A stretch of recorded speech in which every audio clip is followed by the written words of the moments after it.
All right. Hi, everyone. Good afternoon, good morning, good evening, wherever you are in the world today. So, we are going to be starting our presentation in a little bit, and we're just preparing a few things and maybe waiting to see who else is going to be joining us. I see some people already in the participants in there. Go ahead and say hi. Tell us where you're watching this from. We're so happy that you can. I'm glad that you can join us today.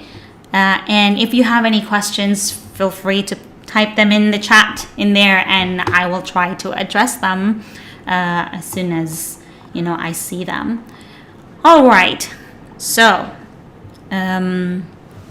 I'm going to go ahead and start sharing my screen today. Today we're going to be talking about where to find remote jobs this 2023. I know it's August and it's almost September, but I think it's still relevant for us to kind of do a deep dive on what are the current trends in remote working, what are the positions that are in demand at the moment, and then also sort of like where to find these jobs, right? And I think a better understanding of the remote work industry will help you make decisions better later on, So I am gonna go ahead and start sharing my screen.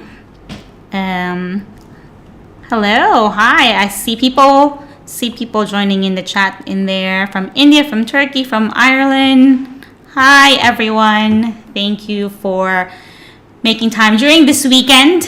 I hope you're having a lovely weekend afternoon. It's afternoon here in Lisbon.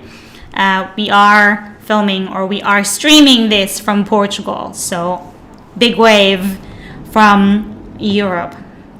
Okay, so let's go ahead and get started.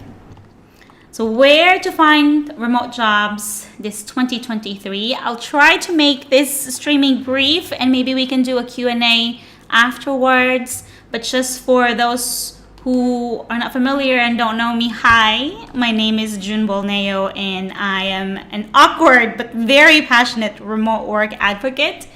I have been working remotely since 2012, and I have been teaching people how to find jobs remotely since 2013, more or less. Like about a year after I started working remotely, because there were so many people asking me, friends and family asking me, like, what do you do online? And it sort of like started as a passion project for me, just to help out and give back to the community. And I never thought that it would come to this, wherein I'm working with international companies. I've worked with government organizations to implement remote work initiatives and to help people understand remote working and find jobs online. So if this is the first time that you have encountered work remote, I'm also going to give you a little bit of background. So what is work remote?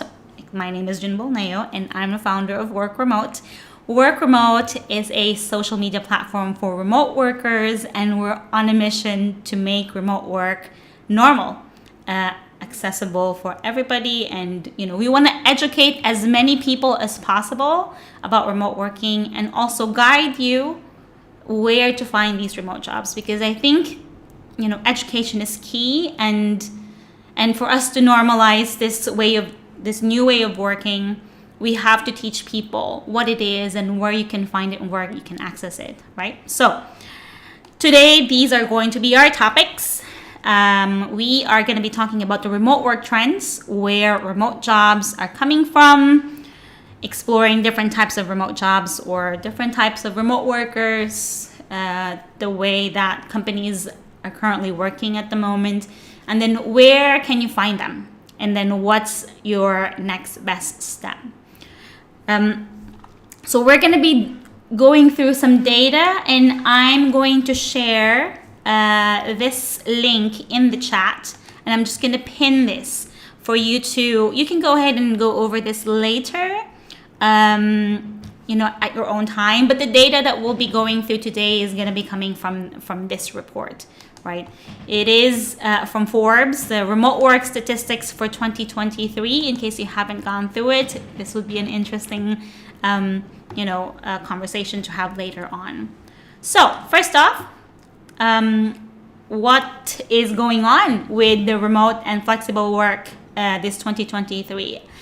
As you know, well, the pandemic is already over, and there's a lot of companies that are calling back, their employees into the office. So we have the return to the office mandate. But based on research, based on the work from home research, 12.7% of the U.S. workers are still working fully remote at the moment, while 28.2% are working in a flexible or hybrid setup. We'll talk a little bit more about fully remote and hybrid working later on, if in case this is something that you're not very familiar with. We'll touch on this just a little bit, right?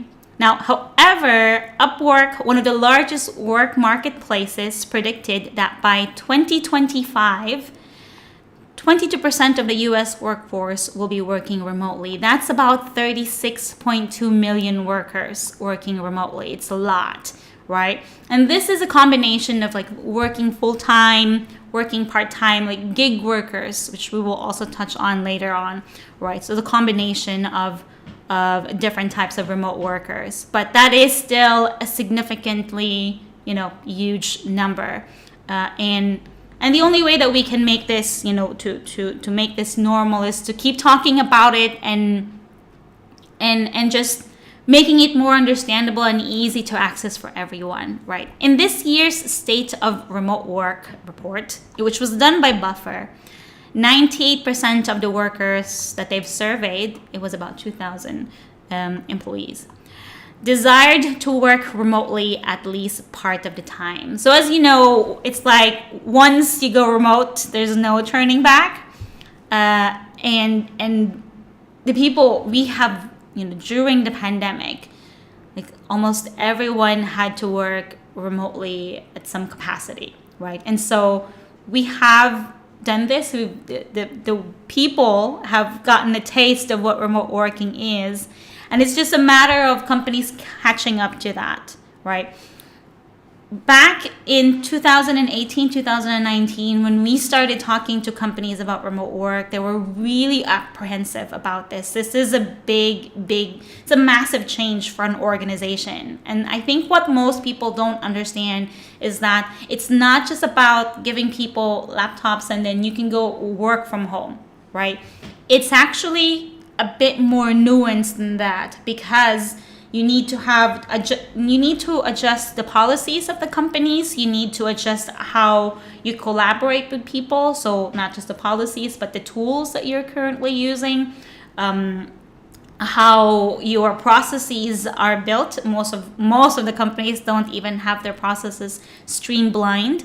And so when you go remote, right, and you send people back home, it's gonna show, because then there's going to be chaos. It's a lot easier to hide that when everybody is in the office and you'd say, oh, productivity is really good, skyrocketing, because everybody is in the same room or everybody is in the same office. But actually what that means is that your processes weren't really that streamlined to begin with.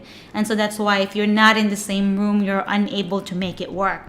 And so companies had to change that, within their organization. And sometimes companies would think this is not worth it, and we're not ready for that transition. And so, especially if you're a large corporation wherein you have several departments, several processes, and you have to make that change all at once, it's a bit much. And so that's why there's what we call a change management, right? Before the pandemic, where everybody was pushed in let's go ahead and do remote now. We have to do it. It was very sudden. There was no change management or whatsoever. We had to roll it out immediately. But what it's supposed to be is you need to manage that change change and tweak and make it work, for each department and for different processes until everybody is able to adapt to it. And so it's a bit difficult for most companies to do that. And for some companies, it's much easier for them to just call everybody in the office and, this should fix the problem. But that it's not remote work that is the problem. It's actually, the processes that they have in place. Now, it's a wonder, why most companies would mandate people back to the office, as I've mentioned, because they would save about $11,000 per employee, per company in a year. And there's so much savings in there, but it's sort of like savings in the long run. And most companies are thinking of it in a short-term basis, like we are unproductive and it's chaos right now, and we need to fix it immediately. And so the easiest way to do that, the quickest way to do that is just to bring people in the office instead of like planning it out. Like, how do we look at this in a long-term, projection? But yeah, based on research, you would save about $11,000 per employee. When we were convincing companies before to do the switch, we actually had to do, a report of like an inception report, and to let them know that if you change your company from, to remote, if you transition to remote, this is the amount of space that you will be saving, the amount of money that you will be saving, and the commute and all of the other stuff. We would need to provide that to the company, to state that, this is, it's a good thing for you to do a pilot, right? We need to go ahead and do a pilot, test it out, see how productive they are, how do they like it, how do they collaborate, what are the processes that are broken, and we can still fix it without really, derailing the company, because it was only 25% of the staff. But right now we're a bit too late in that process, because most of the companies have already done the remote work transition, or like the taste of it during COVID. So anyways, this is the trend at the moment. So as you may look online, if you're Googling, or if you follow the remote work news trend online, it's all about companies bringing back employees back to the office. And there's a lot of areas why, or there's a lot of reasons why they want to do that, because of their investments, because of the productivity and all of the other stuff that I've just explained. However, I think personally, this is still just the beginning. This is like, we're kind of back with the pre-pandemic situation that we had before, right? And we need to go ahead and like slowly progress and manage that change. And that's why it's really important that we keep talking about it right now. So good news though is that a lot of the industries are looking into remote work because of those benefits, like because of the savings that you get, because of the work-life balance that it provides, and because employees are really demanding this, right? And so there are industries that are shifting to remote. Well, it's no surprise that computer and IT and marketing are actually in the top two. However, marketing, project management, medical, health, HR, and recruiting are there. And it's interesting because medical and health is a part of those rising top industries that are shifting remotely. And something that you wouldn't expect, right? Because most of if you're thinking of health and the medical industry, it's very presential. But actually, you break it down and you can see that there's a lot of things within every industry that you can do remotely. So we'll break it down like, if you were to think of a business as a house, right? And with different rooms, or a building with different rooms, different departments, Some departments need to be there physically because they are the ones that are handling the presential stuff, the ones that they need to be in front of the customer or in front of the clients, in front of the patients. And whereas other departments of the organization, you can do them remotely because they're more admin, they're more, just back office, and don't need to be in front of the clients. And so here are the top 10 remote roles that are in demand this year for 2023. Interestingly enough, accountant is on the rise as number one, which is kind of funny because I was joking with my accountant and says, like, Mauro, I have not seen you for 2 years in person, right? This was during the pandemic. And by the way, for the record, I've only seen him once this year. I went to their office to drop off some of my receipts, which I could actually have done also remotely. I could just go ahead. They gave me the option to ship it to them. And I chose to go to their office because I wanted to meet him because I haven't seen him for a while. But yeah, that's definitely, accountants or accounting and finance is something that could totally be done remotely because this is all, can be done online. You have business development manager, copywriters, customer success representatives. Technical support is also in that area. Editors, engineers, marketing managers, everything in the digital marketing space, I think, is something that can be done remotely. Product management or product manager, senior product designer, and software engineers. And I just want to emphasize here, knowledge workers have an advantage when it comes to remote working, and that's because unlike manual labor, or like imagine a hair salon or a spa or a mechanic that needs to fix your cars, where you need to be there physically and you need to be doing stuff to do the task or to perform the work. Knowledge workers can perform them from anywhere because they are, it is your knowledge, like how a teacher would teach somebody virtually, or maybe a scientist doing research. Business developers, where you go ahead and nurture relationships with new clients or existing clients. Writers and editors, these are examples of knowledge workers that can be done remotely. So if you were to think of like what jobs can be done remotely, you think of how companies are moving digitally, right? And how that actually affects the business. So here's a really good example. Like, we would go ahead and compare a pet shop, right?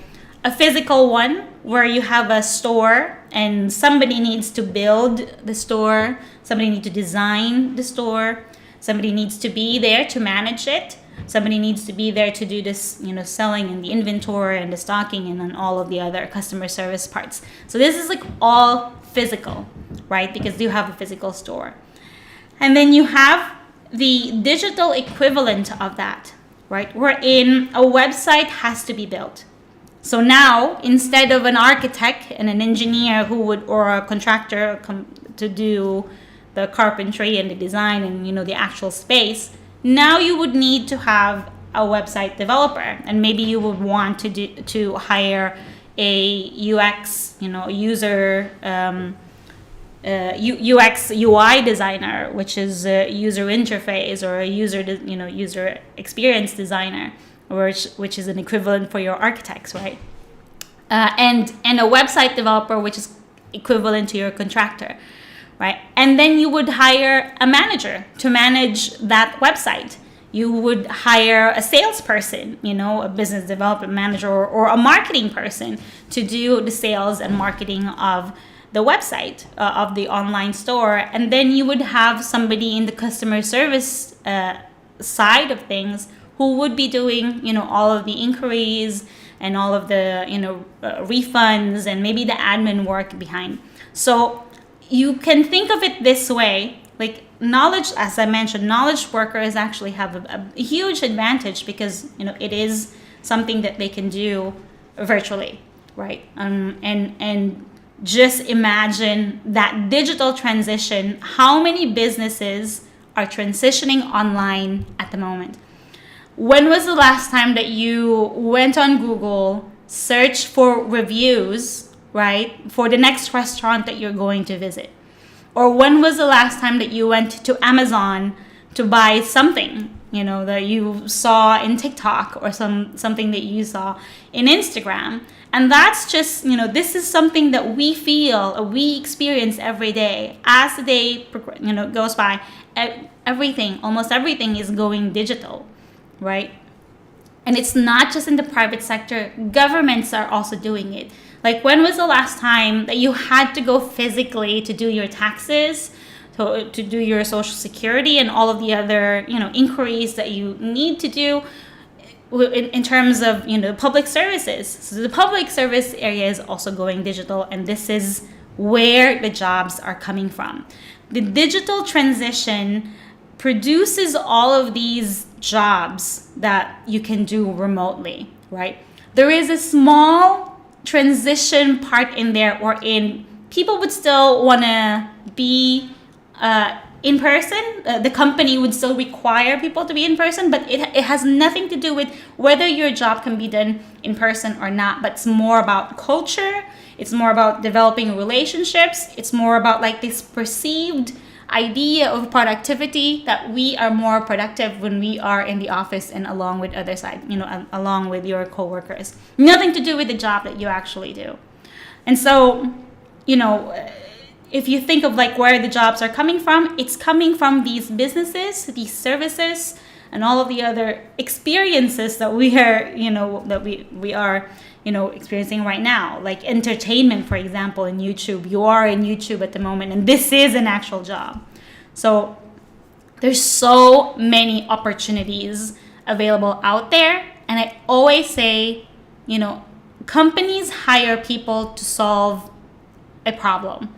And what you need to ask yourself is like, what kind of problem do you want to solve, right? If that problem can be solved remotely, then that's, something that you can do remotely. You just need to find who that company is that has that problem. Like maybe it has something to do with marketing. Like you're good with marketing, or you're good with UX, UI, you're good with admin, with technical support, right?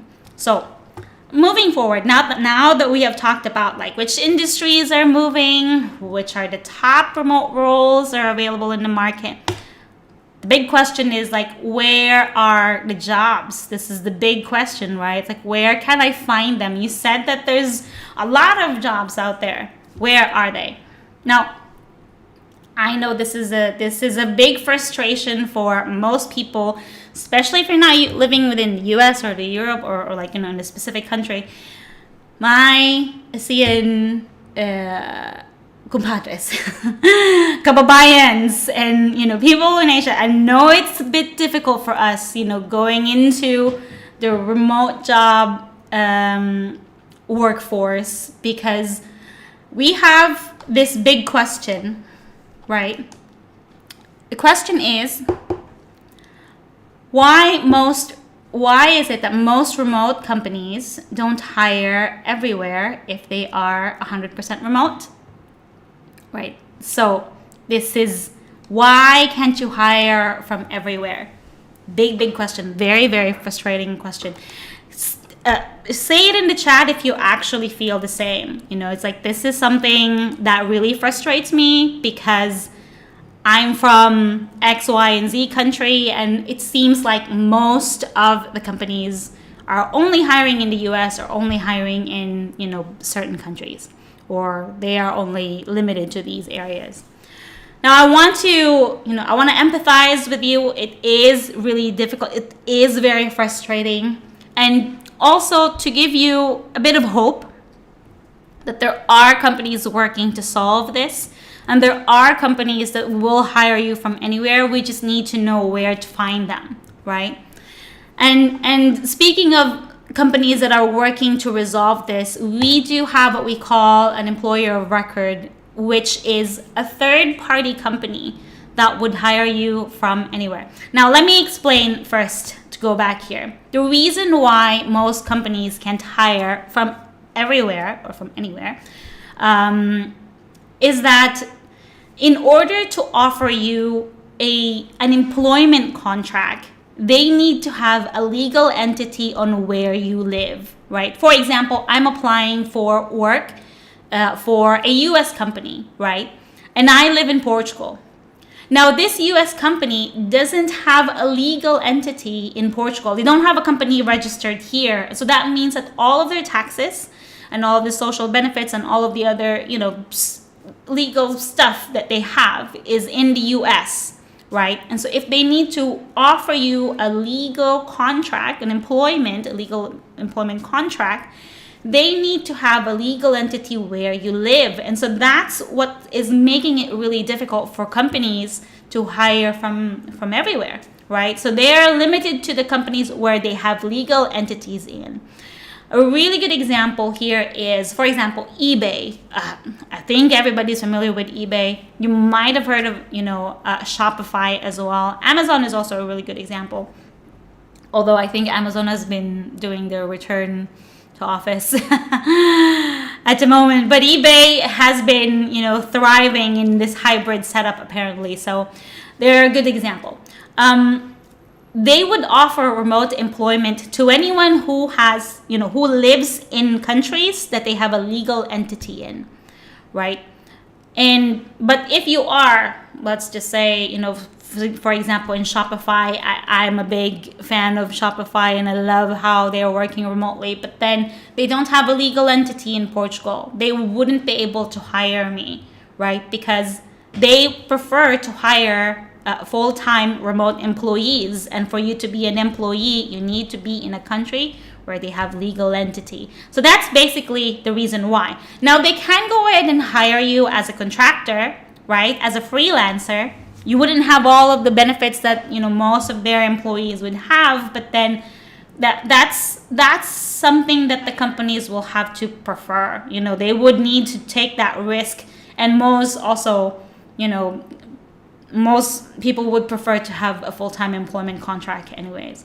Now, as I mentioned, employer records like remote.com, Deal, Boundless, and Oyster HR, these are really good examples of employer records who will be the middleman, the third person, who would be saying, okay, let's just say, hey, US company, hey, eBay, right? I don't think eBay has thought of doing an employer record yet, but let's just say a US company, hey, US company, you want to go ahead and hire June, who is in Portugal, but you don't have a legal entity there. Don't worry, we have it. So what you can do is you can hire us and we will hire June as our employee, right? And so now this US company is hiring this, remote.com, let's just say, or Boundless as the middle person to do all of the legal stuff, right? To use their legal entity in that country so that they can offer employment. Now, as you can see, this is there's a lot of things, a lot of nuances. And that's probably why the progression, the adoption of remote work is a bit more difficult, a bit more nuanced than what we want. We can just snap our fingers and everything would be solved, right? But there are several companies who are working to resolve this. So having different countries, different rules, different regulations kind of makes it difficult. And the same thing with people in the Philippines, for example, where I'm from. So a US company trying to hire someone in the Philippines makes it a bit more complicated, right? And so as that answers the question of why most remote companies can't hire us from anywhere. However, there's still hope. It's a slow progress, but change is we're getting there, right?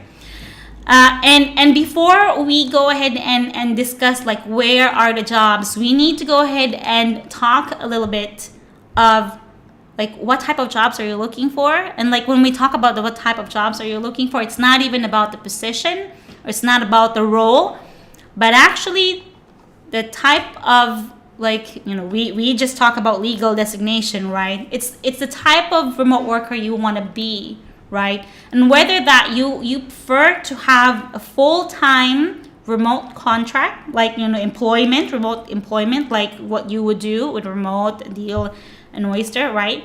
Where you work for a company full-time, they give you an employment contract, it's just that you're remote, right?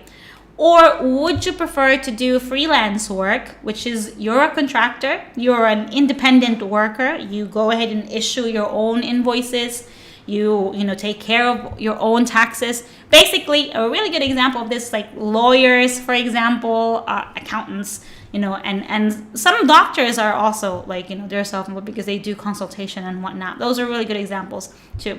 But the remote, or the online freelancers or online contractors could be graphic designers, web developers, people who do marketing, and some of them actually do like one-off tasks, like the ones in Upwork and Fiverr and whatnot. And so we'll talk and do a deep dive on that in a little bit. And then you have the entrepreneur wherein you want to have your own business. So it's really important to understand this first before we talk about where to find the jobs, right? So it's like, understand what do you want first. Understand whether you want a full-time, employment contract from the company. Like, I want to work for this company full-time so I don't have to worry about getting salary at the end of the month. Or whether you want to be a freelancer. Maybe this is like, I just want to have a side gig. Actually, I want to work only in the afternoons, maybe 5 hours a day. Or maybe I already have a full-time job here where I am, and I'm just really looking for a side gig for some additional income, right? So that could be, you would be a freelancer or a contractor because you're not looking for a full-time job. Or maybe you really want to be your own boss and build an online business, like e-commerce, for example. Or you want to be a creator, like you want to do YouTube, or you want to be in Instagram, or whatever it is that you want. You want to sell digital products, or maybe sell physical products. It doesn't matter. Like, if you want to have your own business and run it online, then you fall in this category of entrepreneurs. So just to recap, so employee is when you are a full-time, you have full-time employed. Well, it's possible that you have like a part-time, but it's an employment contract. But you have a contract with a single company who will provide you a salary at the end of the month or twice a month, right? The contractor is when you are working per project, per gig, or per hour, and this is you being a self-employed person, independent contractor, independent worker, and you process all of the other legal stuff, right? And the entrepreneur is when you have your own business and you go ahead and sell your product or services online. Now, this contractor and entrepreneur, sometimes it's a bit tricky to know, but just to make it easy, and if this is something that you're not familiar with, when you're a contractor and when you issue invoices, if it's under your name, you issue an invoice and it's under your name, right? Like, for example, you do a service and this invoice is issued by June Bolneo and that sort of thing. You're an independent contractor, so you have all of the liability, all responsibilities too, right? When you're an entrepreneur, depending on your company, but basically, when you're an entrepreneur, you will be issuing your invoices under the name of the company. So you are not the entity. The company is the entity, right? So there's like the difference of the legal designation in here, slightly different, but different nonetheless. Now, why is it important to know these before you start looking for work online, where to find them? When you're looking for employment, right, you're not gonna look for freelance work, right? So you don't go to those places where freelance work is. Marketplaces like Upwork and Fiverr and 99 Designs, these are workplaces. Work marketplaces, and this is not where you want to go. You want to go ahead and look for job boards, right? Job boards that have that are listing a full-time remote work opportunities, and those are the ones that you want to go after. Like, it's because you need to focus on where to look for them. There's so many jobs in the market, available at the moment, that sometimes it's a bit confusing where to start, where to begin. But if you're looking for full-time remote employment, I would recommend going to job boards, doing networking, and going to career pages. I'm going to leave a link in here as well in the chat for those of you who have not read our article yet of where to find jobs remotely, and see where that is. Let me just go ahead and put that in there. All right, so going back. So as I mentioned, the different types of remote workers will help you determine where to find jobs. Now, if you're a contractor, of course, if you want freelance work or freelance or gig work per project, per hour, then maybe, going to these work marketplaces is the best place for you to go to. You can go network, and, you can go ahead and create a profile in freelance.com, upwork.com, 99 Designs if you're a graphic designer, in Fiverr, for example. And these are really good platforms for you to go to. And now, if you are an entrepreneur, then it's a completely different process, okay? So when you are looking for full-time employment, you look for companies who are hiring for full-time remote work, right? And they have their own career pages. They would be in job boards, remote job boards. They're specific, like we work remotely, and our own job boards as well. I work, in workremote.pt, and in platforms like Indeed, or in platforms like LinkedIn. LinkedIn is also a really, really good source of remote jobs, full-time remote jobs. Now, if you are an entrepreneur, going back, you probably are not looking for full-time remote jobs, right? And you're not looking for gig work or side hustles. You're looking for customers or clients to work with, right? And that's a completely different sales cycle. Like the sales funnel for a product or a service, you need to treat it as a business, right? You need to treat it like, okay, where are my customers? Like, how do they, what's their behavior? How do they buy? And so you're not looking for companies as something like, I want to work for you, or you're not looking for clients like, I want to work for you. You're looking for customers like, hey, I have a solution and I want to sell something. And that, sales process is different. So you need to treat it differently. And that's why I always say it's important for you to know, what type of remote worker are you? Maybe you are maybe you are an employee now and then you want to go freelancing, or maybe you are a full-time employee and you want to, have a side hustle. And that's okay, and that's perfectly fine. But you need to understand the type of work that you're looking for will determine where are you going to find these jobs, right? So you have, as I mentioned, you have LinkedIn, you have the job boards, and you have, you probably will have your own website, right? If you are a business, or if you are an entrepreneur and you have a product or a service that you want to sell, you will probably have your own website, and that's what you need to go ahead and use. You have to go ahead and look at it in a different way, in a different manner. Now that we've talked about the different types of remote workers, the different types of platforms, and next step is we'll talk about, I'm conscious of the time. I said this is only going to be like 45 minutes, so we can have a little bit of time for Q&A. The next step really is like for you to determine what type of remote worker do you want to be, and then move forward from there.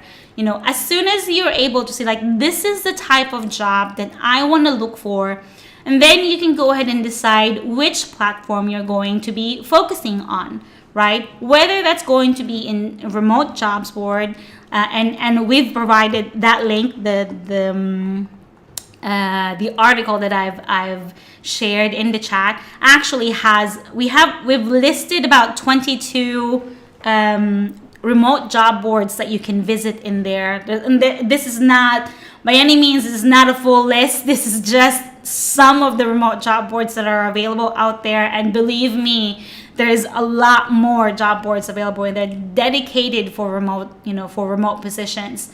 And based on your decision, whether you want to go ahead and do contracting or like freelancing, and maybe you want to go ahead and focus on Upwork or in freelancer.com or whatnot, and there are a lot of work marketplaces out there available as well, right? So you have to go ahead and decide, like, look, this is the industry that I want to work for. This is the type of problem I want to solve, and this is how I want to solve them. I want to go ahead and be a full-time employee for a company doing X, Y, and Z. Or maybe you would just say, well, I just want to be working part-time and doing this, and I just really want to look for this type of, this type of company to work with, right?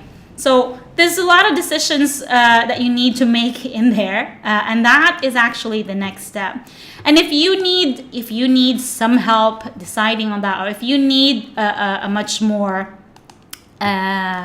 deeper, maybe there's so much that we can do, or can talk about in a 40-minute conversation. But we do have an online course that you can avail. Let me just leave the link in here in the chat as well, so that you can go ahead and check that out. Whether that is something for you, if you need more assistance, in terms of guidance.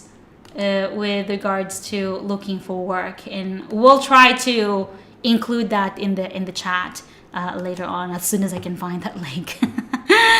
All right, and I think that's basically it.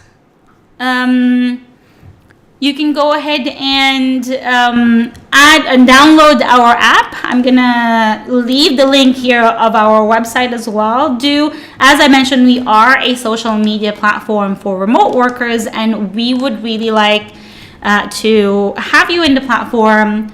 Ask us questions in there. Connect with us. We want to build this community of remote workers where talking about these things are normal, right? Like, enough of this push and pull, whether should we go remote or should we go hybrid, or should we we need to stop this conversation. We need to go ahead and talk about, look, we're gonna be working remotely moving forward. How are we going to make this better, right? How can we make this easier? I want to work remotely. Can you just help me do that? And so that's really the main goal that we have with work remote. And if you feel the same, do come check us out. Download our app. Interact with us in the news feed, and we will see you one of these days. We can go ahead and interact. I'm gonna answer a couple of questions from here. Maybe we have questions in the chat. I think we have Dr. Namrata, who says, how to land a product manager job with only in-office product manager experience. I think that's a good question. I think the main question is, as I mentioned earlier, do you want to work for a full-time job? Yes. Let's just say I'm just going to be assuming that you're going to be working for, you would like to have a full-time remote job, as a product manager, right? And the second option would be, maybe choose which industry you want to focus on, because that would actually simplify your search. I just want to go ahead and focus on this type of products, right? So you would say, I just want to work on digital products, right? Or maybe I just want to work with SaaS companies, or software as a service companies. I want to work in this industry. Maybe you want to do, in cryptocurrency, or you want an AI, or whichever technology, or maybe in education, whatever type. Like, first of all, you need to sort of like narrow that down, and then you can try to look for it that way. Because when you say with only office product manager experience, like what does that exactly mean? Like, these are the products that you've been handling with, so you can go ahead and see in that ecosystem, these are the companies that are working in this market, or like in this industry. Which one of them are working remotely, right? This is what we call a reverse search, by the way. Like, you go ahead and search for the industry and the company first, and then look who is working remotely in that industry, or like which companies are working remotely, and then look at who is hiring product managers that way, right? Okay. So you have no experience in working remotely. You probably, like, if you don't have any experience working remotely, and I think this is a lot of people have this insecure, like, I've never worked remotely before. Main transferable skills that you have are the most important ones when working remotely is like communication, right? Like communication and collaboration. How good are you with communicating and collaborating with people? If you highlight those, like, I feel like you already have the technical background to it. So I have fintech product experience. Great, that's amazing. Fintech is up and coming, and there's a lot of remote companies hiring from there, right? But you can use that same experience that you have, and then highlight, the transferable skills that remote companies are looking for, which is, as I mentioned, communication and collaboration, project management, right? Project management, time management, organizational skills. These are really, really important, skills that remote companies are looking for. And actually, I think I shared an article within Work Remote about what are the skills that most CEOs are actually looking for when they're hiring for remote workers. And why am I asking you? Why am I saying this to you? It's because if you already have the technical skills, what you need to do is really just highlight, the soft skills. Remote working puts a lot of importance with the soft skills because you're not going to be in person. We need to know that you're able to collaborate remotely with us, right? And how can you prove that? You need to go ahead and sort of like enumerate the things that your transferable skills, your soft skills. You need to be able to demonstrate that to us, and that's how I would go about it, right? But if you need a bit more help about this, and maybe I can do a deep dive, you reach out to me in LinkedIn, or you can reach out to me in our app in remote work remote.pt. I'd be happy to go about this and let you know if there's any other tips and tricks and suggestions that I can help you with getting into there, because it looks like you're already there, you're almost there, and it's really just packaging you, and maybe working on your CV and like really highlighting like, look, I have this experience in person, and I just want to transition remotely. Like, this is how I can transition remotely, right? So I would highly recommend that. Okay, and I think that was the only question that we have on the chat. But I am really glad that you guys can join us today. Don't be a stranger and leave a comment. Go to workremote.pt and connect with us. You can also add me on LinkedIn. All right, and that's it. Bye, everybody. I'll see you on the next